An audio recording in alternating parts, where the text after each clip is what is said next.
Is the minibus sector being sidelined? New protocols were announced on Thursday with a relaxed set of rules for certain sectors, including a later start time for the stay-at-home confinement hours for citizens. However, the 10-passenger per bus capacity limit remains in effect for the minibus sector. President of the National Council on Public Transportation, Godfrey Ferdinand, says drivers are becoming increasingly agitated. The members are frustrated that they are not being considered and at least getting 14 passengers instead of leaving it to 10, saying reviews were made to the protocol. And they've requested or instructed the council's executive to have a meeting with the authorities to see how that can change. Ferdinand says that the executive of the council has sought an audience with the affected parties to chart a new path forward with the relevant stakeholders who are frustrated with the protocols that govern the sector.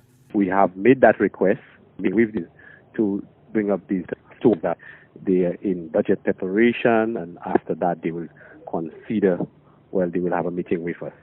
As for now, I just know on the ground the guys are very frustrated because they were expecting at least to be moved to 14 passengers.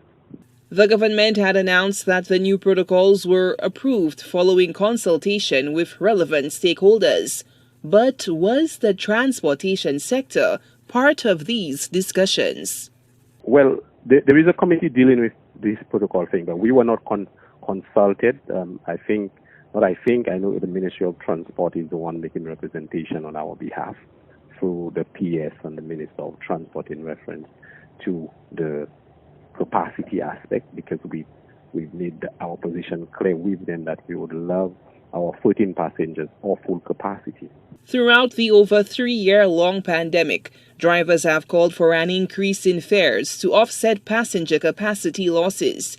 Given their growing impatience, Ferdinand was asked what's the next step for the forlorn sector. That's not the first time we've found ourselves in that position. We've asked our members to just bear a little bit of patience with us as we meet the authorities, and based on what they see, we will instruct our members and take a decision to how we respond to the discussion that we'll have with the authorities. Okay, perfect. Any set date or time for that? Well, the authorities will be the one calling us in. They are aware that we are waiting for a meeting. So, like I said, I don't feel that we'll wait for 2 weeks. So we are waiting for the meeting, and after that we will know exactly what is expected in terms of whether our numbers will go up or whether it will stay at 10. But I don't see it staying at 10.